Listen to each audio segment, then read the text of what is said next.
Friends, இன்னைக்கு types of நவுனோட கடைசி 2 நவுனை பார்ப்போம்.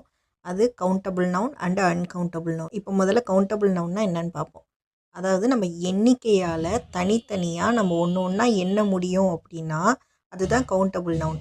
எக்ஸாம்பிள்ஸ் பார்த்தீங்கன்னா ஆப்பிள், பென்சில், புக், சேர் இதெல்லாம் நம்ம ஒன்று ஒன்றா எண்ண முடியும். அதனால் இது எல்லாமே கவுண்டபிள் நவுன். இப்போ சில சென்டென்ஸ் கொடுக்குற பாருங்கள்.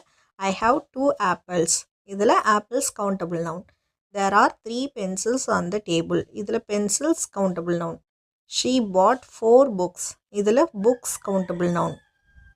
ஓகே, countable nounனா நம்ம எண்ணக்கூடியவை, அதுவும் தனித்தனியாக ஒன்று ஒன்றா எண்ணக்கூடியவை தான் countable noun.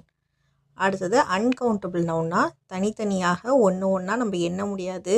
ஏன்னா ஏதாவது ஒரு அளவால் அளந்து மட்டும் போடலாம். உதாரணமாக ஒரு கப், 2 பாட்டில்ஸ், 1 kg, 2 kg இப்படி ஏதாவது ஒரு அளவால் அளக்கிறது தான் கவுண்டபிள் நவுன். இதை தனித்தனியாக ஒன்று ஒன்றா நம்ம எண்ணி பார்க்க முடியாது. எக்ஸாம்பிள்ஸ், இதுக்கான எக்ஸாம்பிள்ஸ் பார்த்திங்கன்னா வாட்டர், மில்க், சுகர், சாண்ட் இதெல்லாம் நம்ம ஒன்று ஒன்றா பிரித்து எண்ண முடியாது. ஏன்னா ஏதாவது ஒரு அளவால் அளந்து பார்க்கலாம். இதுதான் அன்கவுண்டபிள் நவுன். இதுக்கு எக்ஸாம்பிள் சென்டென்ஸ் பார்த்திங்கன்னா ஐ நீட் சம் வாட்டர். இதில் வாட்டர் தான் uncountable noun. There is milk in the glass. இதில் milk uncountable noun. He added sugar to the tea. இதில் sugar தான் uncountable noun. ஓகே, இதோட டைப்ஸ் ஆஃப் நவுன் முடிஞ்சிச்சு. அடுத்தது வேறு வீடியோவில் சந்திப்போம். தேங்க்யூ.